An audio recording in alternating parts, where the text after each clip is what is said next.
Hello everybody and welcome to the Friday edition of Danny B Needs a Minute. There's been quite a lot that's happened this week, so strap in and we'll just give you all of this week's NASCAR news. And you know, it's not gonna be a minute, it'll be more than that. Just come on, let's do it. Paint scheme news, we have a new look to Austin Cindric's Moneyline car. In my opinion, this looks very nice, and I wouldn't mind seeing this translated into the Cup Series as well. I like the car. And speaking of paint schemes, we saw a very interesting question come to the NASCAR fan council members this week, and it leaked out everywhere. You didn't have to be a fan council member to know what they're asking. They are proposing some pretty serious changes to the way that paint schemes could look on the 2021 Generation 7 race car. And just for comparison of what this looks like, the whole time I'm talking about this, I'm putting up some mock-ups that was given by Mr. Skylar Fox on Twitter, and he went ahead and made it look like what Alex Bowman's Exalta car would look like using some of these platforms. So this looks weird to us, but it's because we're not used to that. For comparison, here's what it would look like on Dale Earnhardt's car. So it just looks weird, doesn't it? So, I don't know. Everyone's been debating on whether or not they like this.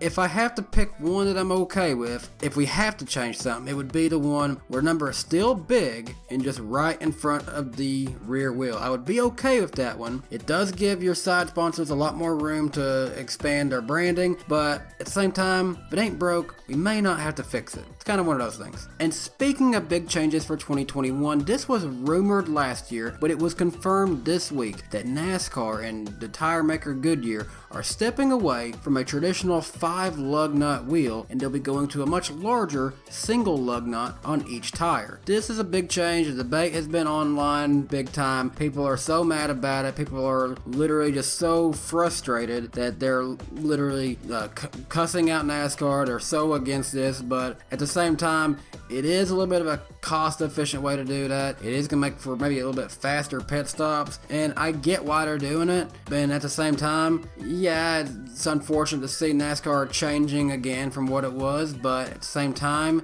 I don't see it to be the end of the world either. That's just my take on it. Paint scheme news, don't get them confused this weekend. Kyle Busch and Eric Jones will be switching paint schemes this weekend, as Interstate Batteries will be on the number 20 of Eric Jones, and Sport Clips will be on the 18 of Kyle Busch this weekend. So, just so you know, that's how you tell them apart this weekend. This next bit isn't NASCAR related, however, it is related to me in some way. Late Monday night and into Tuesday morning, my area of Nashville, Tennessee, and the surrounding area suffered probably the biggest natural disaster that we have seen since the 2010 floods, when a huge tornado began northwest of Nashville, going through the actual city of Nashville, Tennessee, crossing over into Hermitage, Tennessee, and Mount Juliet, Tennessee, hitting those areas almost entirely head on. And then this tornado would lift up, traveling over to Cookeville, Tennessee, where it would cause even more intense damage. The storm was labeled as an F2 tornado when it was in Nashville, an F3 tornado when it got into the Mount Juliet area, and by the time it had touched down in Cookeville, this was an EF4 tornado. For a lot of people, their lives will never be the same. Many lives were lost. Many homes and businesses were destroyed. Many people lost their cars. But fortunately, me and my wife Claudia were spared. We had a lot of people reaching out to us, and we appreciate everyone who wanted to know that we were okay. But from here, it's time to help the community out. On Saturday, I will most likely be going out and not only seeing the damage for the first time in person, but trying to find ways that I can help out, including going to the stores and buying cases of water, hygiene items, anything that I can that I know that would help out. Even I've read that some people are looking for 2x4s and nails in order just to be able to board things up. And according to this, there are many ways that people can help. You can support it financially by the various GoFundMe pages that have been set up. You can also support the American Red Cross, who is taking care of a lot of people as well. You can donate to the Salvation Army. You can donate to the Second Harvest Food Bank. The Community Foundation of Middle Tennessee is also accepting donations. And Hands On Nashville is also searching for volunteers in order to help out with the response. So to those around me that were affected, I am still praying for everyone. and I really hope that this is a peaceful transition and that this goes quicker than we all can expect, but this will take some time, but we will recover. We're Nashville. We recovered from our flood. We'll recover from the tornado. And also, just in case some of you were worried, didn't know where it was in relation to where the tornado went through, the Nashville Fairground Speedway was well out of the path of the tornado, and it is fine. But that's the last thing that matters. I really just want to see those who were affected get everything rebuilt. And with that being said, we're back to the NASCAR news as we have another addition into the Kyle Busch bounty. This time it's one of his Cup Series teammates, Eric Jones. He'll be racing at the Homestead race, running for a team that is owned by Richie Waters, Billy Ballou, and James Finch. Two guys that we haven't seen in a long time, both of them who had cars sponsored by Mikasuki, who was a big supporter of Kyle Busch. Is there any chance they're coming back? I haven't yet seen the paint scheme, so I really don't know. If it's out there and I haven't seen it, then I'm probably wrong, but hey, that would be cool to see. Speaking of the truck series, Kyle Busch Motorsports has announced that Chandler Smith will be returning in 2020 for 8 races of them this season, starting at the Richmond race. I thought this was really cool to see. Armani Williams posted on Facebook this week that he's happy to announce that he'll be racing for Andy Hillenberg Racing's number 01 car in a March 6th race this weekend at Phoenix Raceway. So that's very awesome to see him getting an opportunity to run in the ARCA series. He's got the sponsor Centria Autism on board for this weekend. He's back!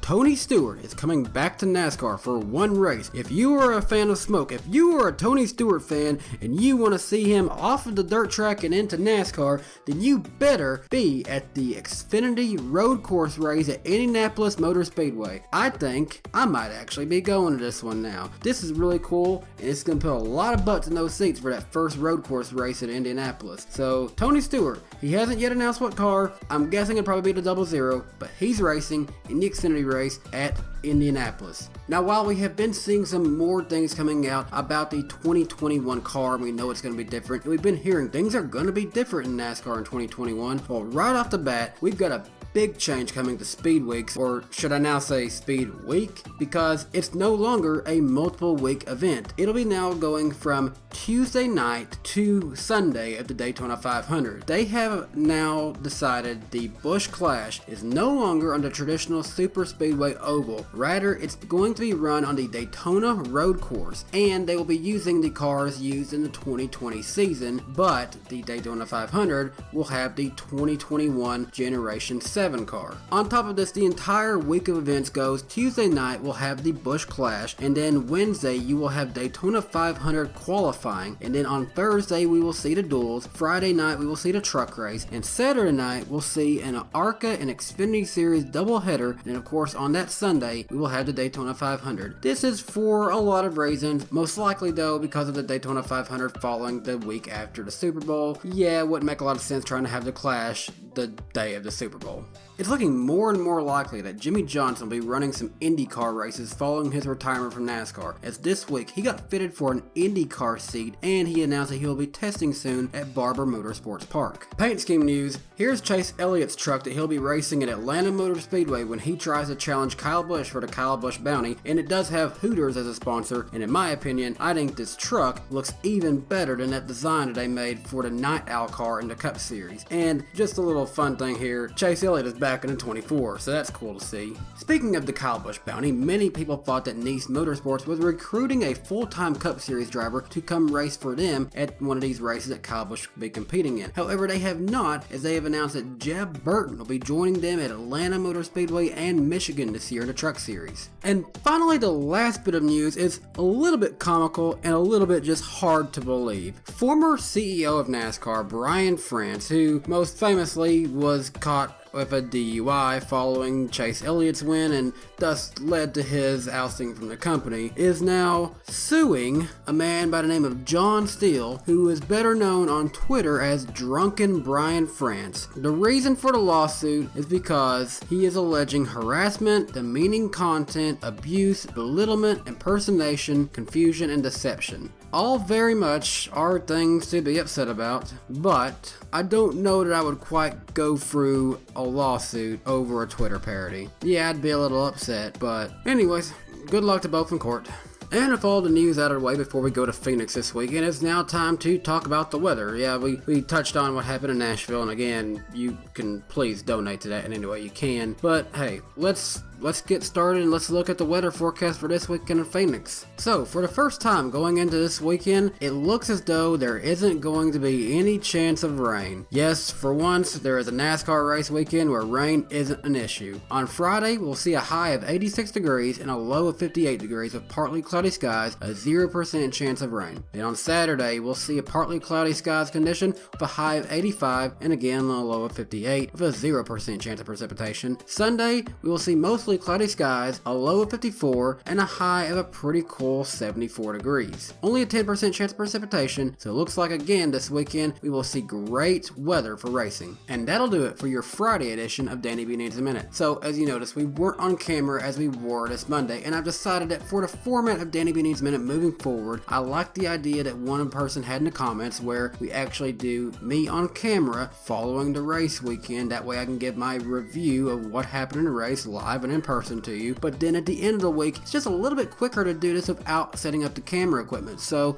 in this case we're doing this off camera. So hope you enjoy the new formats we're doing here, and thank you so much to all the new people who are coming in, and thank you so much to all those who continue to support this channel. We're growing really quick. We're almost at 10,000 subscribers, and I had someone who asked me the other day if I would ever have some merchandise for sale. Well, I have had a Spreadshirt page in the past and didn't really advertise it that much. We might start making some better merchandise available for people to purchase if you would like that once we hit 10,000 subscribers. So just in case you're interested in that, it could be coming soon, but until then, we'll see you next time for Danny B Needs a Minute, and thank you so much for watching and have a great day.